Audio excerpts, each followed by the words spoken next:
Hola, ¿qué tal? ¿Cómo están?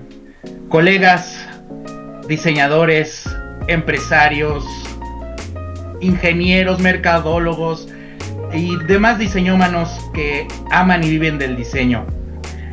Esta ocasión, en Tras el Diseño, estamos de manteles largos. Hoy vamos a platicar de un tema que pues poco a poquito se fue volviendo controversial.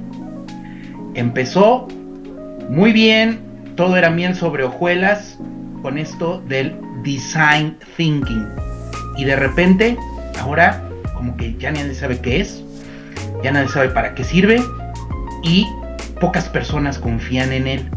¿Por qué pasó esto?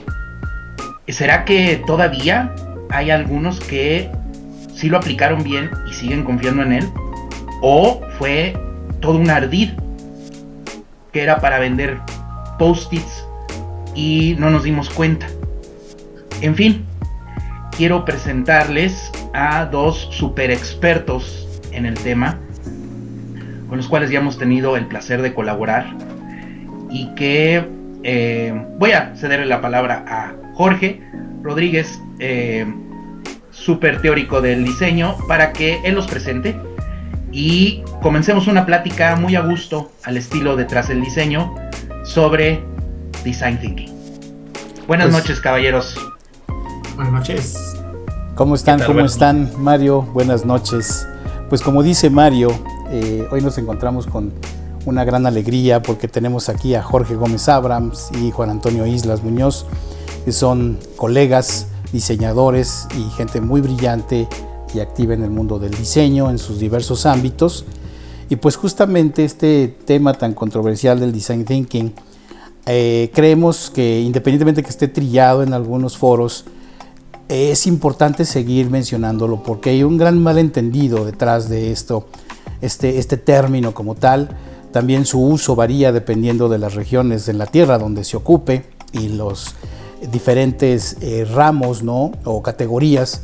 Entonces, quizás este programa podamos generar una disertación interesante para descubrir más a fondo qué es, cómo se hace, por qué ha sido incomprendido por diversos ámbitos, diversos guetos también, cómo ha sido quizás a veces mal empleado, que también eso ha perturbado su reputación. La confusión que existe entre si el design thinking es diseño o es innovación o para qué sirve, si está en medio, si está al principio.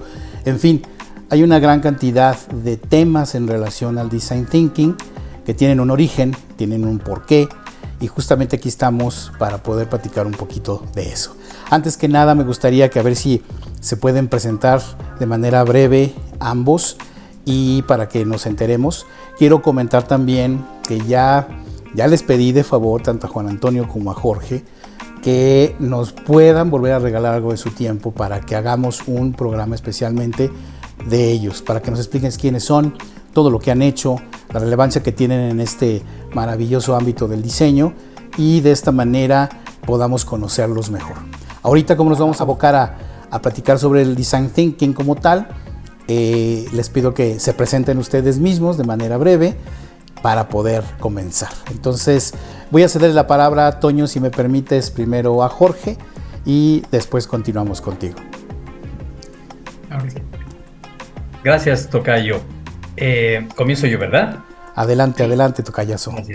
Yo soy Jorge Gómez Abrams, soy diseñador industrial, egresado de la UNAM, hice una maestría en Inglaterra, en Birmingham, ya hace algunos años, y hice casi casualmente un doctorado en gestión de la innovación y en ingeniería de la producción en Santa Catarina, en Brasil, mientras trabajaba para el gobierno brasileño en un laboratorio de diseño industrial, justamente allá.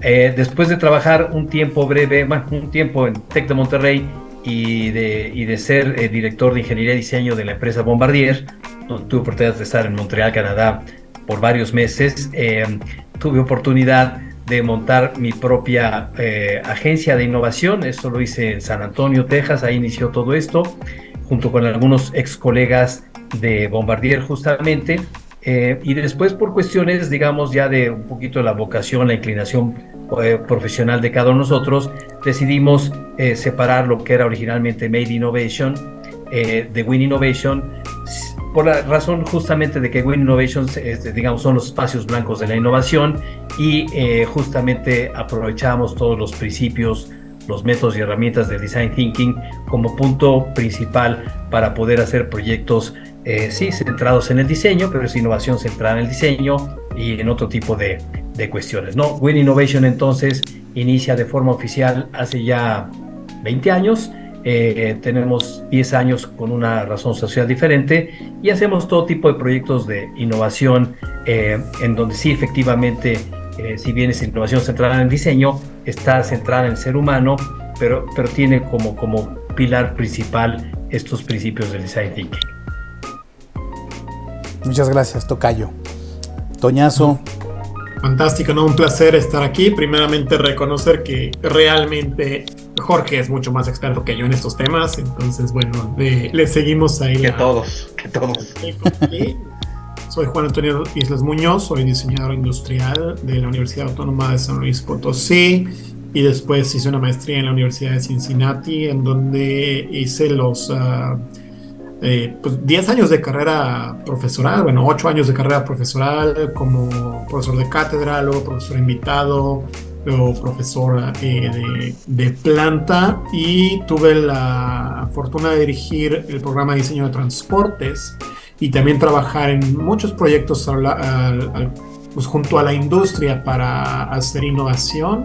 Y en varios de ellos trabajamos pues toda esta cuestión del design thinking y sus métodos, con algunas de las personas que le dieron forma en sus orígenes, no necesariamente en el origen, pero bueno, gente del calibre de Craig Vogel, por ejemplo, que contribuye mucho a este plano. Entonces es un placer compartir lo poquito que sé, y espero que sea de provecho para los que nos vean o escuchen. No, pues yo creo que así será, ¿no? Definitivamente, porque aquí se muestran mis colegas muy humildemente, pero verdaderamente tenemos que sacarles mucho provecho de lo que vayan a comentar, de lo que se vaya a construir en esta disertación, y esperemos, como bien lo dice Toño y mi tocayo, que sea de utilidad para todos los que estamos trabajando para mejorar las prácticas del diseño, básicamente, ¿no? Bueno, pues vamos a darnos un arranque. Como bien ya lo comentamos, el Design Thinking ha sido una práctica que surge, como bien lo dice Mario, de manera muy interesante, ¿no? Se da a conocer digamos que a mediados de los 90s como práctica Design Thinking. Y pues bueno, esta nueva forma de ver las cosas ha venido a lo largo del tiempo cambiando un poco el concepto que se tiene en algunos guetos, como bien ya lo comentamos, y además también se ha venido cambiando el significado que se percibe. Sin embargo, en sí misma la práctica es muy interesante, sumamente interesante, por lo que se puede lograr si se ejecuta de la manera correcta, ¿verdad? Entonces, ¿qué me podrían decir? ¿Qué entiende cada uno de ustedes dos, inclusive tú, Mario, por Design Thinking? ¿Qué, en su práctica profesional, qué es lo que el Design Thinking es para ustedes?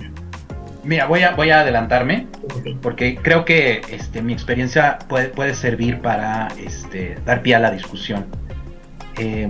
Yo creo que el único lugar donde yo me he topado con algo que se asemeja al Design Thinking es en la academia. Justamente en la maestría en la Universidad de Cincinnati, justamente por estar en contacto con personas que han escrito libros y que lo tienen muy a flor de piel, el Design Thinking, ahí es donde empecé a entender de qué se trataba.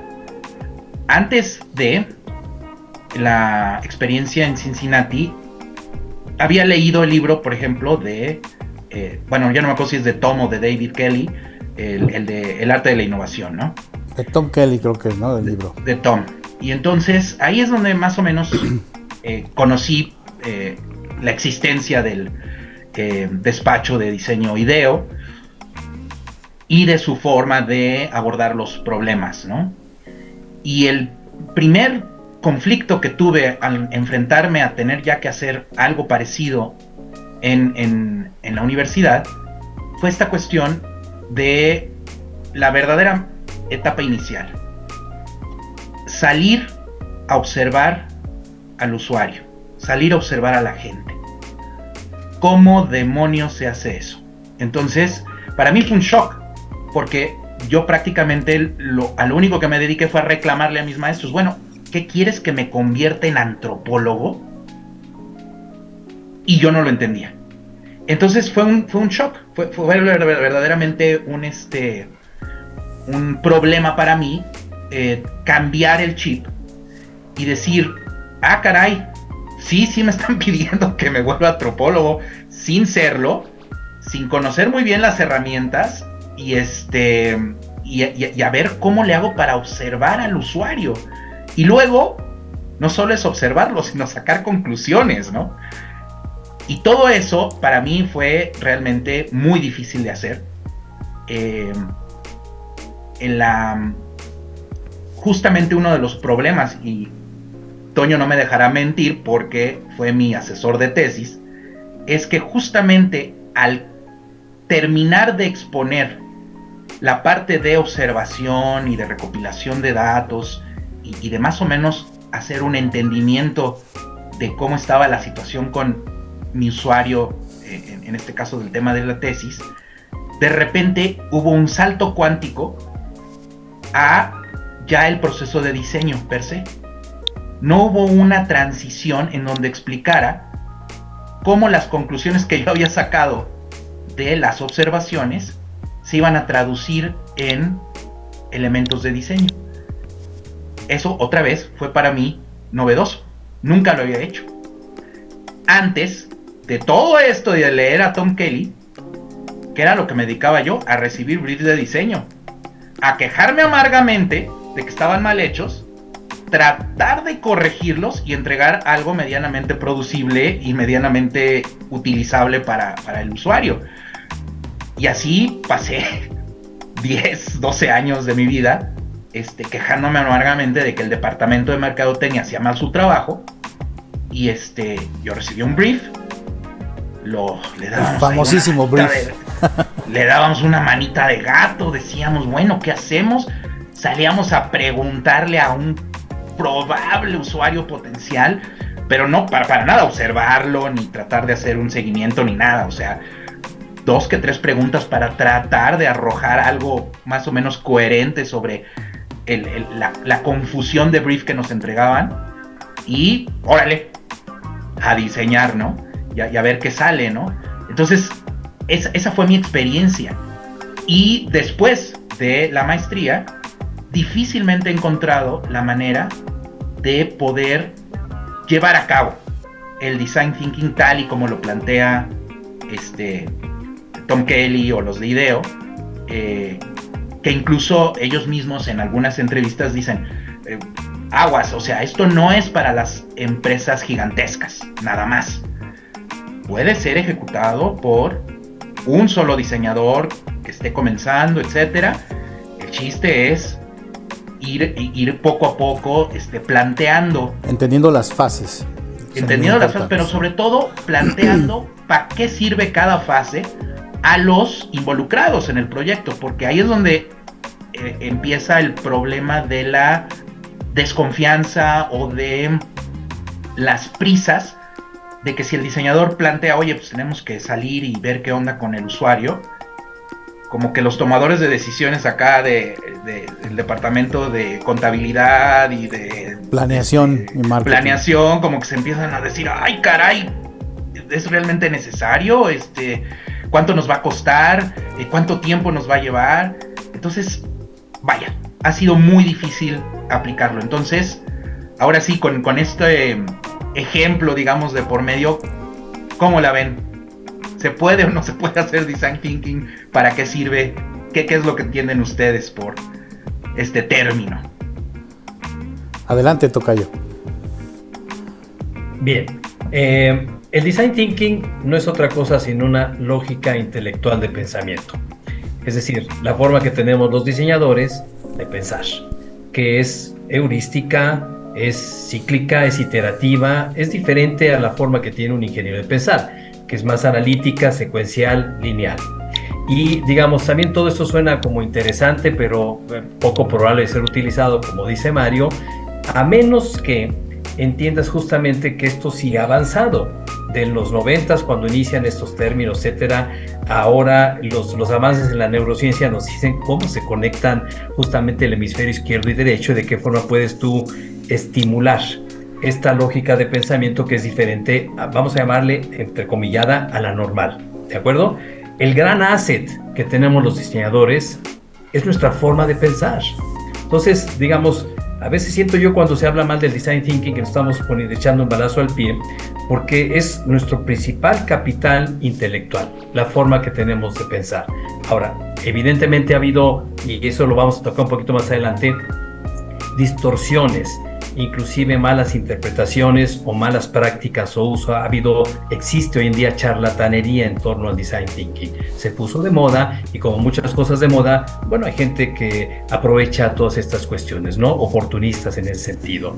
Pero déjame contarles una anécdota que explica claramente, digamos, el enfoque del design thinking y por qué sí se aplica en todos sentidos en la vida profesional de un diseñador y de muchas más personas. Estando en Bombardier, el primer reto que tuvimos como equipo de trabajo era el diseñar un tren ligero, que para los que conocen transporte, que son todos ustedes, saben perfectamente bien lo difícil que es, digamos, en cuanto a especificaciones, tiempos y cosas de esa naturaleza, sobre todo una empresa que era antiguamente con carril, que tenía prácticas convencionales de manufactura de producto más orientadas hacia el soldado de vagones y cosas de esa naturaleza, ser excelentes en calidad, Seis Sigma en todos sentidos, pero que nunca había diseñado un producto nuevo para un mercado nuevo, ¿sí? Entonces, en ese sentido, el reto que nos pusieron cuando yo recién entré como director de ingeniería y diseño era diseñar un tren ligero para la ciudad de Minneapolis, en Minnesota, en Estados Unidos, en tan solo 9 meses. 9 meses. El estándar de la industria son al menos 2 años, y si no tienes conocimiento ni del mercado, ni del producto, ni de tu gente, pues deberían ser 3 años, ¿no? Pero bueno, 9 meses fue el pacto firmado. 2, como consideración importante, el tren ligero no podía pesar más de 40 toneladas por vagón, que es estándar en la industria. Sin embargo, aquí nos pedían que tuviera una resistencia de choque, el famoso crashworthiness de 2G. Esto implicaba o haces la estructura más gruesa, 2 pulgadas por lo menos, y evidentemente te vas arriba en el peso, o ves de qué forma obtienes una varita mágica para aligerar el producto y que te resista 2G, cuando el tren más seguro del mundo en ese entonces, estoy hablando de 1999, era un tren austriaco que resistía 1.5G, la resistencia al choque, sin que nadie de los vagones de pasajeros salga lesionado. Y el tercer punto, más inverosímil, que lo puedan creer o no, pero estaba en las especificaciones iniciales, el tren tenía que tener, tenía que firmarse esto, al tren se tenían que subir a los 6 meses de operación al menos 350,000 pasajeros con boleto pagado. En ese sentido, diciendo claramente, el tren tiene que ser aceptado por los habitantes de Minneapolis, ¿sí? Y tú dices, bueno, espérame, si yo no voy a operar el tren, yo no trabajo en marketing en la oficina de transporte público de Minneapolis, no puedo garantizar eso.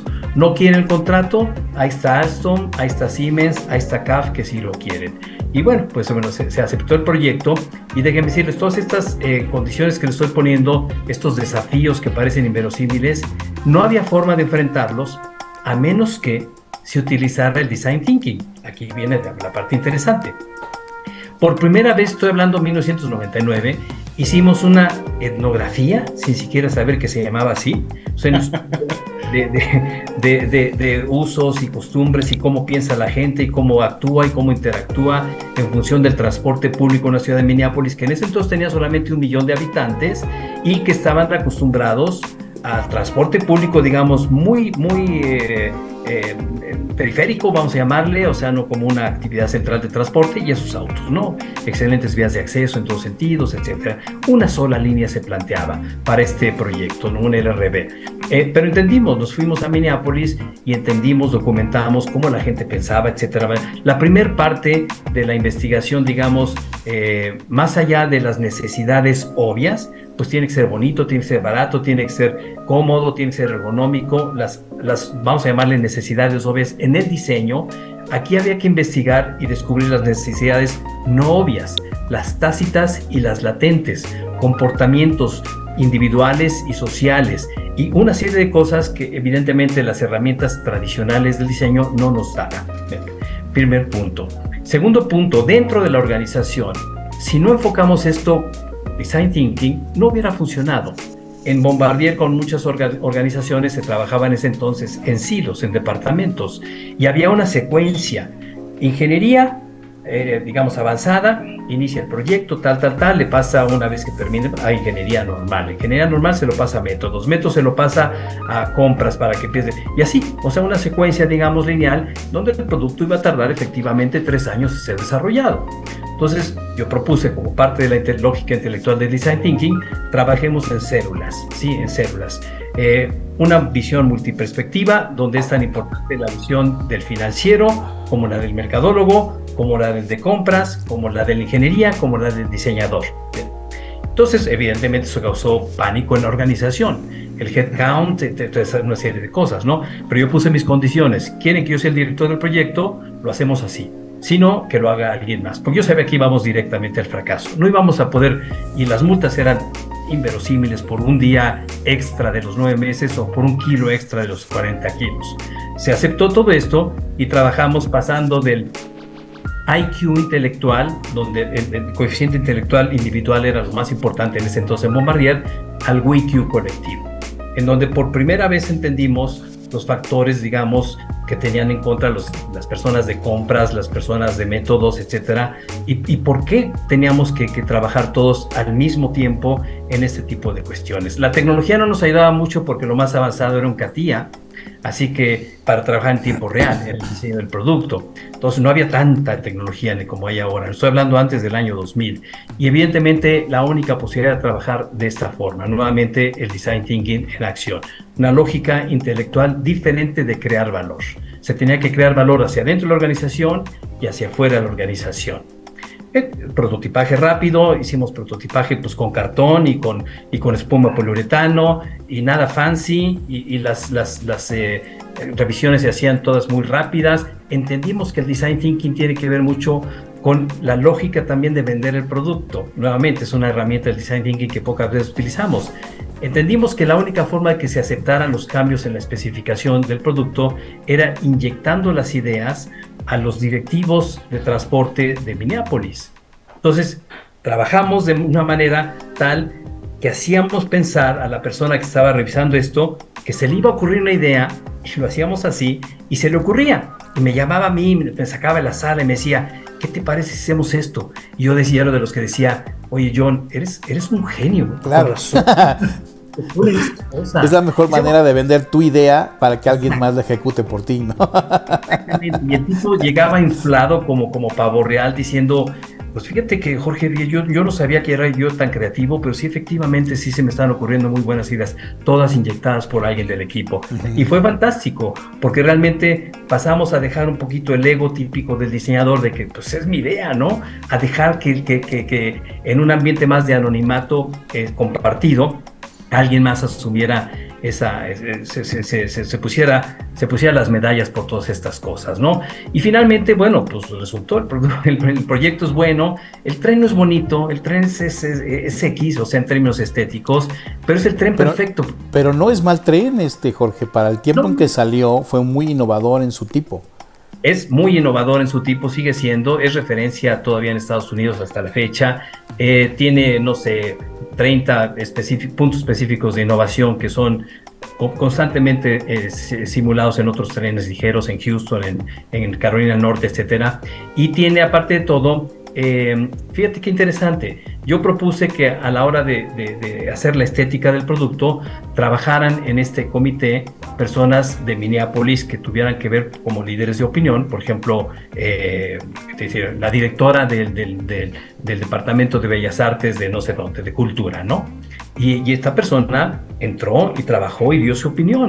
Y eso permitió que la gente, que de alguna forma se hiciera social, viral y digamos, la estética del producto, porque había quien decía, el tren lo tenemos que pintar como los vikingos de Minnesota, ¿no? Morado y amarillo.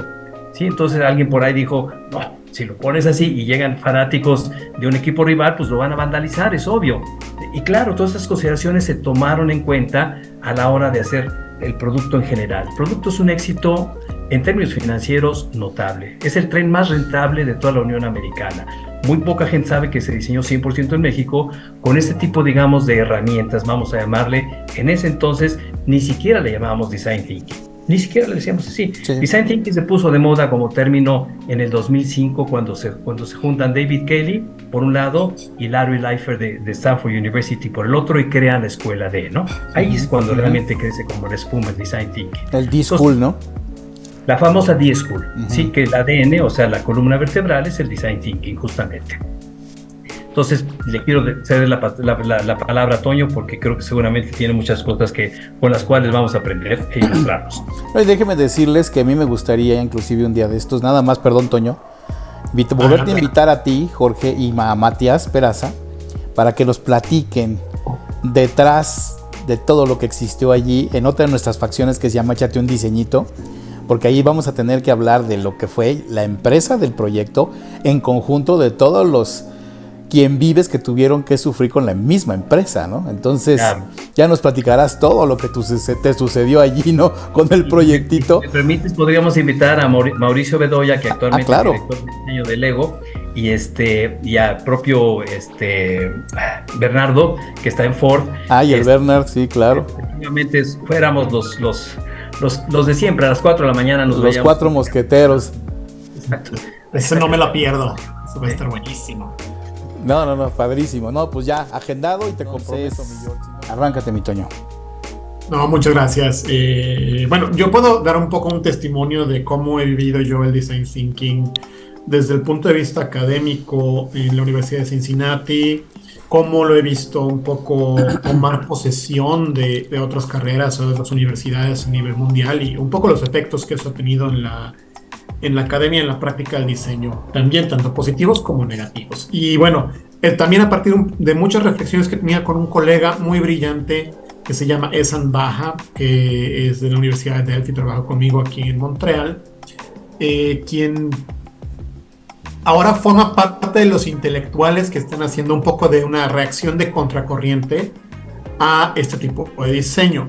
No porque sea malo, pero él me puso una perspectiva bien interesante y decía, en los 90s, antes de que Tom Kelley ideara todo este método, pues el diseñador, la figura del diseñador era una persona, era un individuo famoso que tenía su estudio tal vez con otros diseñadores trabajando, pero era su nombre el que salía y se hacían los proyectos, mucho de la inspiración del diseño, esta parte suave, no generar platos duros. Y entonces hubo este tipo de reacción también un poco desde la academia, que después se fue yendo, de convertir al diseñador en alguien que no se basara en sus inspiraciones o en sí mismo y volverlo un científico que pudiera observar problemas de manera imparcial y poder utilizar esta secuencia de entender el contexto de los usuarios a través de la observación, con todos los métodos etnográficos, encontrar los puntos donde había oportunidades para generar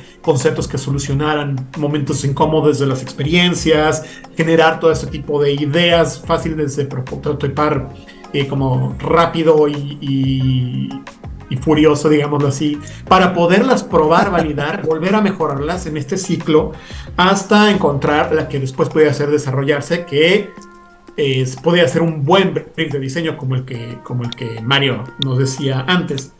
Entonces, en esta manera de hacer al diseñador un científico, se intentó un poco también, por un lado, quitar toda la parte libre, orgánica que tenían los diseñadores antes, y también se generó una herramienta que se hizo accesible a personas que no necesariamente eran diseñadoras y era aplicable a otros campos. Entonces, mucho de cómo el diseño no tenía en ese entonces una, digamos, estructura académica e intelectual propia, pues empezó a tomar prestado de estas otras disciplinas y estos métodos para la etnografía, bueno, viene de antropología, etcétera, ¿no? Entonces, bueno, al día de hoy, después de muchos años, hay una contracorriente que trata de rescatar la individualidad del diseñador y lo que puede aportar a los procesos. Pero que puede haber sido un poco de las consecuencias del design thinking, como dice Jorge Gómez, que puede pues, ser mal comprendido o hasta mal utilizado, ¿no? Y al ser aplicado por entes que no son de diseño, pues lo van adaptando poco a poco y un poco en teléfono descompuesto acaba siendo una herramienta rara que es ajena a lo que hacemos. También lo que produjo es que, bueno, este periodo de estudio y de observación de los seres humanos que utilizan productos y experiencias, pues toma tiempo y toma recursos, ¿no? Y entonces eso es donde, por un lado, te vuelve difícil para las compañías que no están ya en sintonía con este tipo de cuestiones y hay que venderlo bien, como Jorge Gómez lo describió. Y por otro, pues también en el mundo de la academia toma una parte más grande del semestre.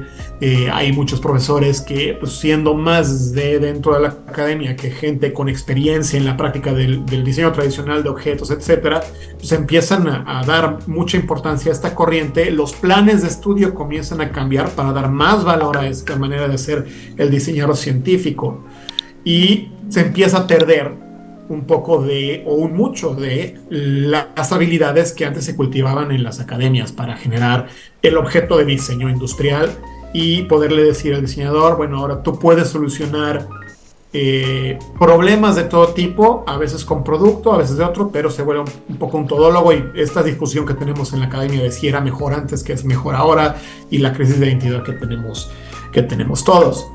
Entonces de ahí yo creo también viene un poco el descontento de decir, es que me cambiaste a mis estudiantes que podían dibujar y expresar sus ideas para generar soluciones a personas que utilizan sus post-its, etcétera, etcétera, etcétera, ¿no? Y ahí es donde viene un poco, no porque la herramienta sea incorrecta, sino porque es una herramienta que podría aumentarse a la serie de capacidades que ya se tenían, ¿no? Ahora hay una gran cantidad de modelos para diseño participativo que precisamente busca integrar las visiones de otras personas, visiones del lado multidisciplinario para precisamente poder resolver problemas más complejos o más de una manera más eficaz, pero a su vez, pues no debe de ser en lugar de las otras habilidades de diseño, sino además de las otras habilidades de diseño. Entonces, bueno, esa es como yo he visto la historia del design thinking, cómo ha sido bienvenido, mal utilizado en muchas ocasiones y pues ahora comienza a ser rechazado. Y al punto de que hay esta corriente nueva de pensamiento que busca volver a traer, ok, tú eres un diseñador que puedes resolver cosas, pero no tienes que separarte de tu individualidad, puedes tú estar en sintonía con estas cosas que tú puedes encontrar en estos métodos de investigación para ser más eficaz, etcétera. Entonces, bueno, esa ha sido la experiencia que he vivido yo a través de estos añitos. ¿Ya concluiste, Toño? Sí. Voy a hilar un poco los comentarios que han venido haciendo, comentar también mis experiencias y traer a la mesa otros temas muy interesantes.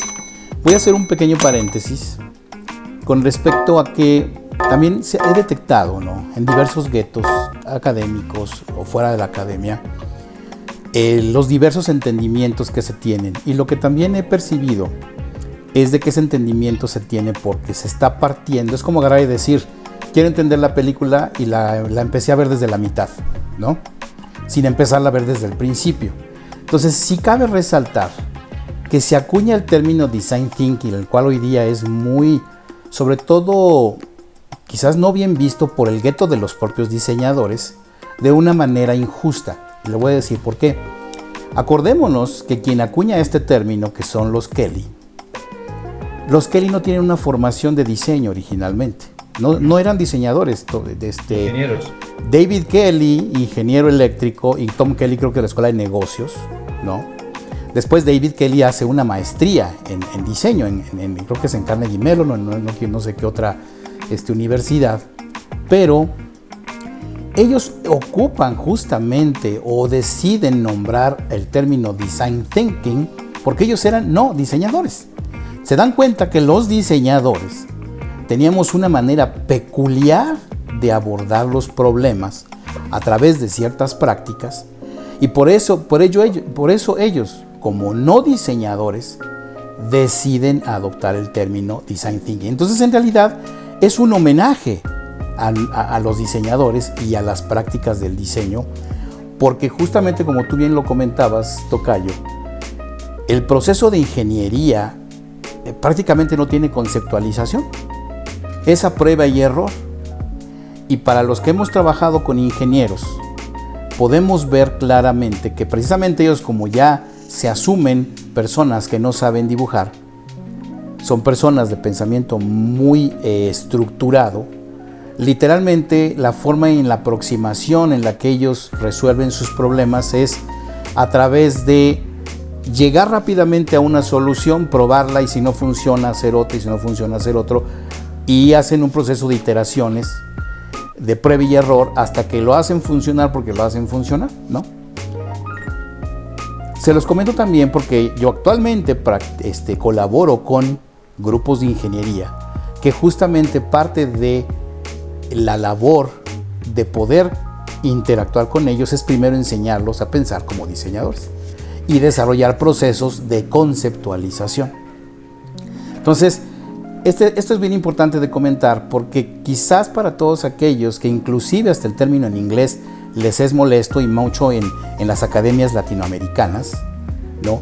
Pues tenemos que entender que es un término que se acuñó en una lengua que no fue la natal, el español, y por otro lado es un homenaje a nuestra labor y nuestra capacidad especial de pensamiento como diseñadores, ¿verdad? Entonces, si quisiéramos ver al diseñador como que promedio, no existiría como tal, dado que hay una enorme cantidad de diferentes gamas de diseñadores. Pero yo sí podría decir que el que representa la camiseta del diseñador, este es un pensamiento muy particular porque yo me siento un poco semejante.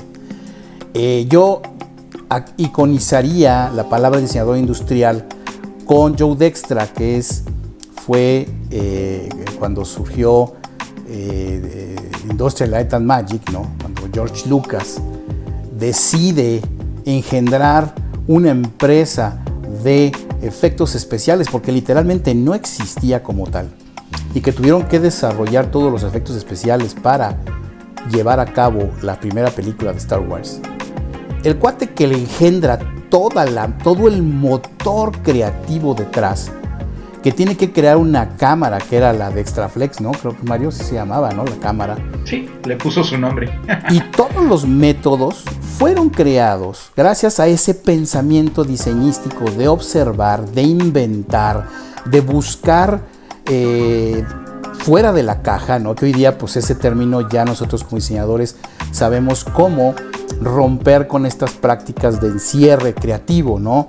Entre ellas hay una serie cantidad de prácticas que también los Kelly la nombran como polinización cruzada, ¿no? Algunos solamente como una de ellas. Entonces, regresando un poquito al tema y dándole valor al término design thinking y al origen de la práctica como tal, yo también me topé en mi carrera profesional, antes de conocer el design thinking como existencia tal, con esta utilización de pensamiento diseñístico dentro del mundo de la ingeniería. Yo trabajaba a finales de los 90, yo cuando tú estabas en Bombardier, yo estaba en General Motors, Tocayo, o también cosechando ajos, como dijeran por allí, ¿no? Problemas que le enviaban a General Motors México, General Motors Estados Unidos, que ya ellos no querían resolver porque ya les habían dado vueltas y vueltas y no sabían ni cómo hacerlo, ya les daba flojera, ya no querían seguir invirtiendo, lo mandaban a la subsidiaria mexicana a un área que se llamaba remediación. Y remediación se encargaba de ver cómo le hacía para poder resolver ese problema, que normalmente pues eran reclamos de clientes, quejas y todo ese tipo de cuestiones. Vibracioncitas, squeaks, de ese tipo de bronquitas, ¿no? Problemas de filtración, de mal ensamble, en fin. Nosotros, como recién creado Design Studio de General Motors, que lo creó Alexander Morales en el 96, pero realmente empezó a jalar como tal en el 98, ¿no? Porque nos tardamos tiempo en cosecharlo y echarlo a andar bien. Yo entré en el 97 a General Motors. Literalmente nos metíamos de chismosos a las juntas de los ingenieros de remediación para ver qué carroñábamos, porque nos dimos cuenta que nuestro design thinking, nosotros éramos puros diseñadores industriales, en aquel tiempo no especializados en automotriz, que ya después nos especializamos en diseño automotor, éramos capaces de resolver problemas que los ingenieros no eran capaces por la forma diferente en cómo abordábamos los problemas. Y nada más como ejemplo, uno de los proyectos que fue la lanzadera literal del estudio hacia una nueva confianza. Antes nos tenían como los niños bonitos que tenían una bonita talla y que dibujaban bien y que quién sabe para qué servían dentro de General Motors. Y pues que hacíamos las telas y los emblemas y pequeños arreglitos estilísticos, hacíamos pura tontería de eso.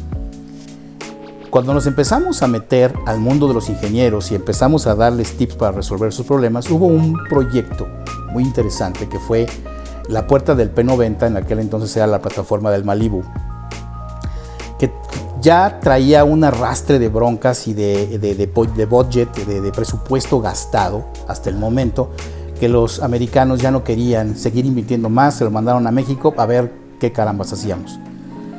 Nos metimos a la plática y resulta de que una de las puertas delanteras presentaban un rechinido. Entonces el paradigma de ingeniería pues era aumenta rigidez, quita flexibilidad para que ya evites el rechinido. Entonces todo el herramental de la clase B, que son todas las nervaduras, los soportes de fijación y todo eso que tiene una pieza de inyección plástica, la estaban haciendo más robusta. Implicaba remanufactura de tooling, más gasto de material, ¿no? En la inyección, y no acaban con el problema. Llega a México y lo que hacen es partir de ese paradigma y decir, no, es que esos refuerzos hay que reforzarlos más, ¿no? Y de ahí no se basaba. Entonces, ¿qué hicimos nosotros como diseñadores? A ver, espérenos. A ver, primero tenemos que entender por qué está rechinando.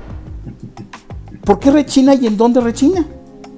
Entonces, acababan de estrenar una cámara de anecoica, allí en el laboratorio del TREC, aquí en Toluca.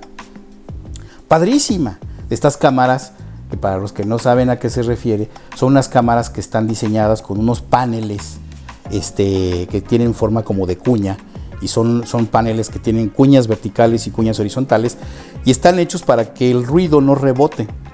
Entonces, cuando te metes adentro de esa cámara, empiezas a hablar, y si tú hablas con una persona y te volteas de espaldas, prácticamente no la puedes escuchar, es fascinante. Entonces, esas cámaras sirven para que con micrófonos especiales metas el dispositivo y tú ubiques exactamente dónde está el sonido que se está generando, el squeak, el rattle, lo que sea, ¿no? Entonces, metimos la puerta y yo le pedí de favor que metiéramos todo el P90. Empezamos a hacer los ejercicios del trial de a ver dónde sonaba, hasta que ubicamos que el ruido se ejecutaba justamente en la intersección entre el plate de lo que es el bezel de las Power Windows, ¿no? Con el trim panel, que en aquel entonces estaba forrado de vinipiel, ¿no? Y el bezel era de ABS y el trim panel era pues de vinipiel, y se generaba una mínima rechinido porque pues había un ligerísimo movimiento allí, ¿no? Los ingenieros decían, no, es que eso ya sabíamos. Bueno, sí, está bien, pero queríamos ubicar exactamente en dónde y en qué parte.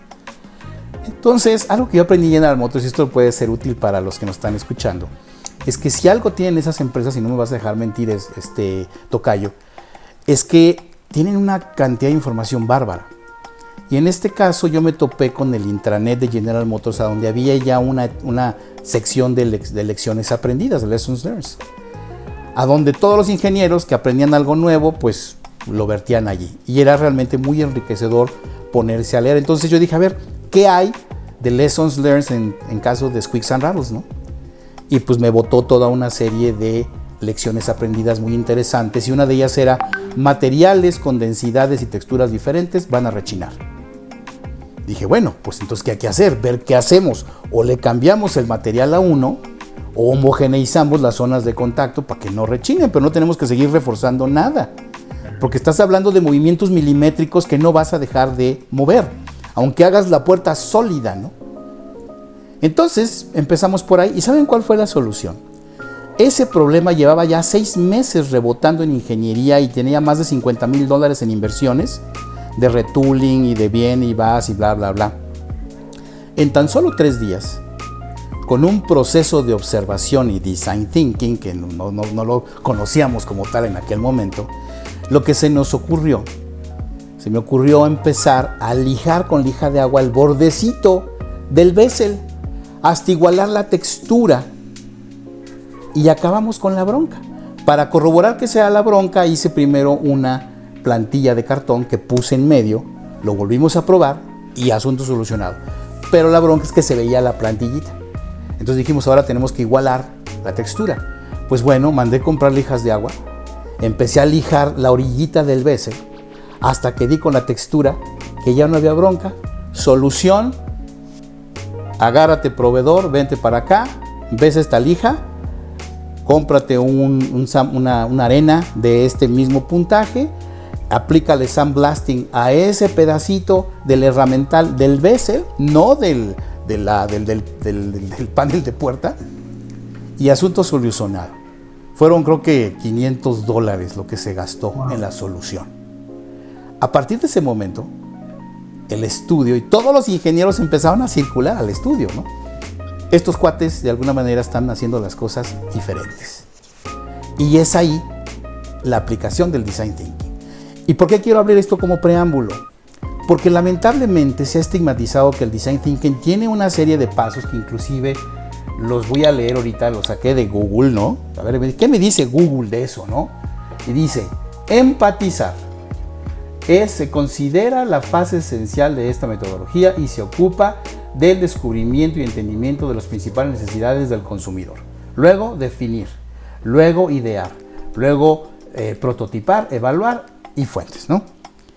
Y entonces se ha hecho como la receta de atole de la abuelita, sin entender la esencia básica de que el design thinking, que parte de un proceso natural del proceso del diseñador, por eso los diseñadores a veces lo rechazan y dicen: pero ¿cómo va a ser eso? Si está dentro del proceso natural de diseño. Claro que sí, pero acuérdate que ni lo acuñaron diseñadores, y es un pedazo que es para conceptualizar la arquitectura o la configuración de lo que va a ser después, y después se aplica el proceso de diseño. Pero también se puede aplicar en muchos otros ámbitos y no necesariamente para resolver productos o servicios, ¿no? Entonces quería yo dar este preámbulo para abrir un poquito más la práctica al verdadero entendimiento del design thinking y cómo se ha venido tergiversando, cómo se ha venido mal empleando, y sobre todo como estas charlatanerías que inclusive las empresas te dicen: haz design thinking pero en 3 días y hazlo como puedas. Y el charlatanerismo justamente surge porque el que lo aplica dice: sí lo puedo lograr, y salta de una conclusión vaga de post-itis, ¿no?, al cuchareo, le pusimos Mario y yo el spooning, ¿no?, para acuñar un brief inventado de lo que se asumió de él, una pseudo investigación de design thinking, ¿no? ¿Qué opinan de esto que le estoy diciendo? Oh, fantástica anécdota esta, tocayo, de verdad es fantástica, y de esa debe haber muchas que justamente ejemplifican pues la forma diferente que tenemos los diseñadores de abordar los problemas, ¿no? Pero es que el design thinking en realidad, si nos vamos a esta definición de Google o a la tradicional de IDEO, de que empezamos con empatizar, pues por ejemplo jamás empezamos con empatizar, jamás.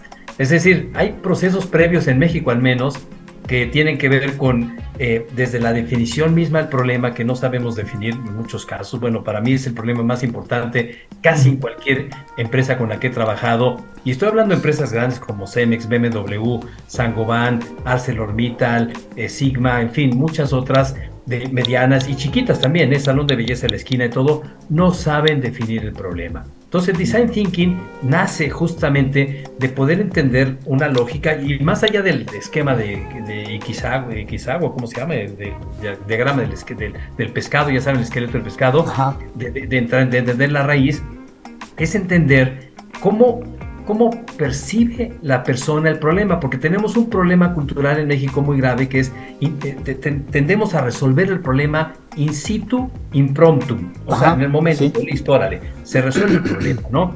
Y así piensan mucho los ingenieros. Yo tenía un jefe que me decía, bueno, ya después les cuento esa anécdota para no distraernos un poquito, pero el Design Thinking inicia con una contextualización, con una definición del problema, con perspectiva estratégica, con entendimiento del contexto estratégico y evidentemente después ya viene el entendimiento del usuario, pero posterior a eso, el entendimiento del usuario sí deriva en insights, efectivamente, sí se toman prestadas herramientas de la antropología social, la etnografía, pero otras más también. Sí. No solamente es la economía del comportamiento, es entender cómo razonamos, cómo interpretamos. La psicología de la percepción. Exacto, la psicología, la percepción, y todo eso se va incorporando en el famoso, digamos, modelo T que no sé si sea del Design Thinking o no, pero para mí esto, digamos, sintetiza muy claramente la posibilidad que tenemos los seres humanos de crear valor, entendiendo cómo podemos prepararnos y generar propuestas de valor propias para resolver problemas, para identificar oportunidades, para de alguna forma,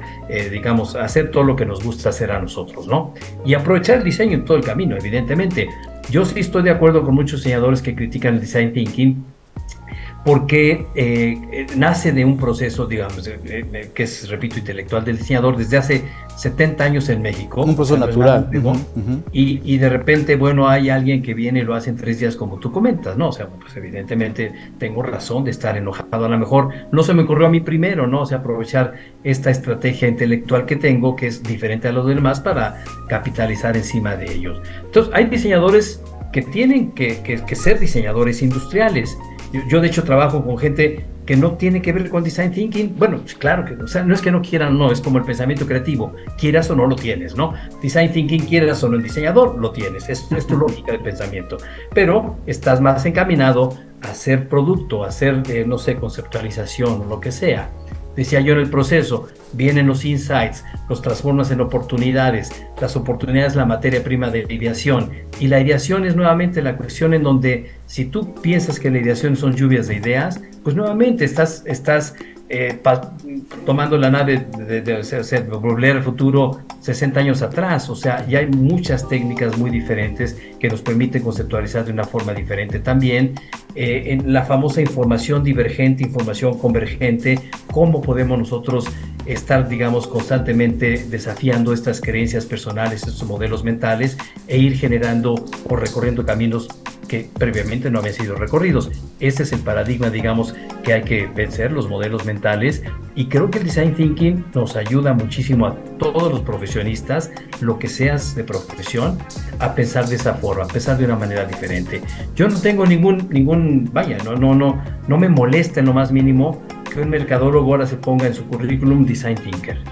No me molesta para nada que un médico se ponga Design Thinker. No me molesta, porque sería tanto como decir, ya no eres creativo porque no estudiaste mercadotecnia o publicidad o yo qué sé, ¿no? Claro que eres creativo. ¿Y por qué no te vas a poner creativo?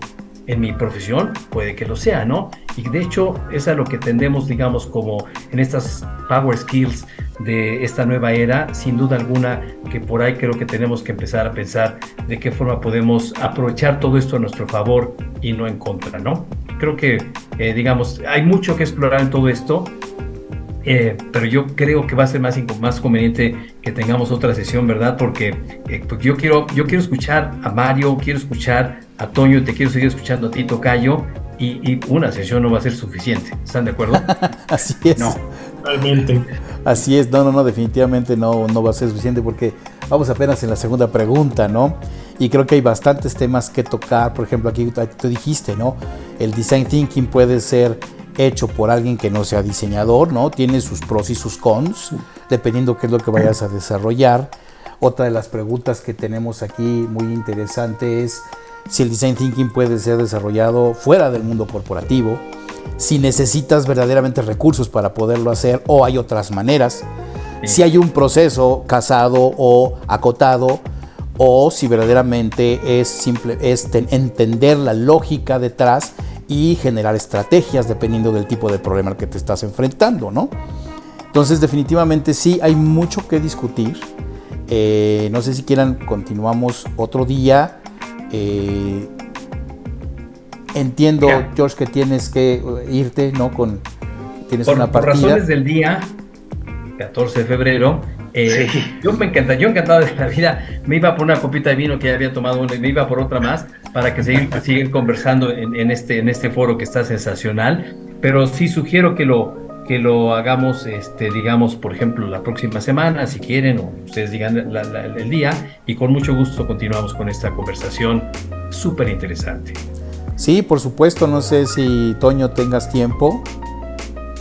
Pues nos ponemos de acuerdo, eso es lo de menos. Yo sí quisiera nada más cerrar con un poco de una última intervención. Sí, por favor. Antes de hacerlo.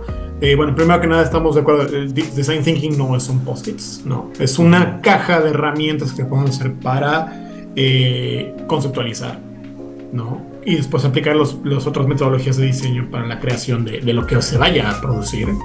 Y también que viene un poco la evolución del diseño después de diseñar productos, nos crearon como solucionadores de problemas y después más hacia el lado estratégico de identificadores o definidores de problemas, ¿no?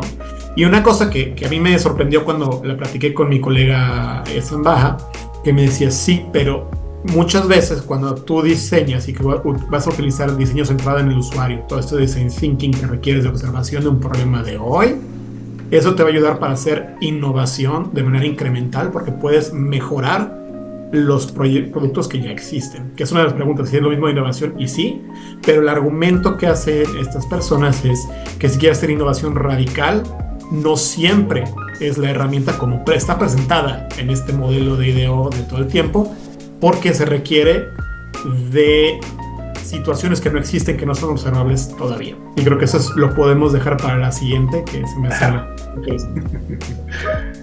Qué bonito le están poniendo nombre a todos los problemas que me aquejan. No, y sobre todo creo que podemos hacer otro otoño sobre innovación. ¿Te acuerdas que también hicimos toda una disertación de los diferentes tipos de innovación? Porque ese es otro tema muy polémico. Ahora todo el mundo habla de innovación, pero nadie sabe cómo hacerla. Todo el mundo la quiere, pero nadie la puede pagar o nadie quiere pagarla, ¿no? Uh-huh. Todo el mundo desea con ansiedad aplicarla, pero nadie está dispuesto a sufrir el sacrificio que demanda, ¿no? Entonces, ese es otro gran tema que también, Tocayo, si quieres la podemos platicar, porque hemos acuñado diversos temas, diversas características de lo que es la innovación, ¿no? Pero sí, creo que esto vamos a hacerlo de esta manera. Vamos a ir haciendo una cosa. Vamos a ir editando este primer capítulo y lo vamos a hacer por fases, para no esperarnos a tener todo el chunky grandote y lanzarlo hasta el final. Y eso nos va a ayudar a tener como capítulos, que si ustedes están de acuerdo y nos regalan unas 4 horas más durante las siguientes 3 semanas, podemos ir haciendo un capítulo cada semana y ahí podemos hacerlo en 4 capítulos. ¿Qué les parece? Maravilloso, me ¿Les encanta. parece bien? Encantado. Perfecto, pues muchísimas gracias a los 3, ¿no? Por su tiempo. Creo que esto se va a poner padrísimo porque de veras hay cosas que se pueden discutir y que te tienen que discutirse acerca del design thinking, y sobre todo que tenemos que concluir con elementos muy concretos para no generar confusión después de toda esta gran disertación, para que los que nos van a escuchar pues digan, caray, o sea, no había yo entendido esto ya me quedó más claro, sé que sí lo puedo ocupar si pienso en esto, no necesito seguir forzosamente la etnografía. A veces, por ejemplo, en esto del ingeniero, no necesité de entender al usuario, ¿no? Necesité de entender la situación. Y como bien dice Craig Vogel, ¿no? Creo que él pone la frase correcta, ¿no? Cómo enfrentar el fuzzy front-end del problema. Y partiendo rápidamente ya nada más de otra definición muy interesante, la parte en donde Richard Buchanan creo que fue quien lo acuñó así en uno de sus papers, creo que fue Wicked Problems, en donde dice que todo problema, y en el proceso de diseño, debe de ser situacional o circunstancial, contingente y deliberativo. Y si ustedes se dan cuenta, si seguimos el proceso de design thinking antes del diseño, tomando como base estos 3 elementos, entendiendo el propósito del por qué la circunstancia, la situación está sucediendo, que es entender el problema. Luego, la parte contingente, que es entender las contingencias que lo están generando. Y en tercera, la deliberación, que es el brainstorming para poder llegar a definir la arquitectura conceptual. Si nos basamos en esos 3 elementos, tenemos la estructura del design thinking. Si se ponen a pensarlo de manera muy global. Bueno, esa es una forma en como yo lo he tratado también de abordar, ¿no? Pero en fin, muchísimas gracias. Vamos a hacer, yo creo que como unos 4 capítulos. Esto no se ha cerrado, así que les pedimos que nos ayuden con su like. Mario, tú eres especialista en esta parte de los dedos y los no, y nos las quedamos cosas. en cliffhanger literalmente. Ajá. Yo me quedé así como y sé que se habrán quedado todos así. Entonces prometemos continuar esta plática. Si les gustó esta plática, ya saben, dejen su like, suscríbanse al canal, lo cual nos ayuda a tener invitados de primera línea, como fue en esta ocasión. Denle a la campanita para que les avise cuando sacamos el siguiente programa de Tras el Diseño. Esto se puso buenísimo, yo me quedé picadísimo. Tengo 1000 preguntas, también anécdotas hay que contar. Entonces, por favor, síganos y hasta la próxima. Muchas gracias. Gracias, Toño. Gracias, Tocayo. Gracias, Mario. Gracias a todos. Abrazo. Cuídense.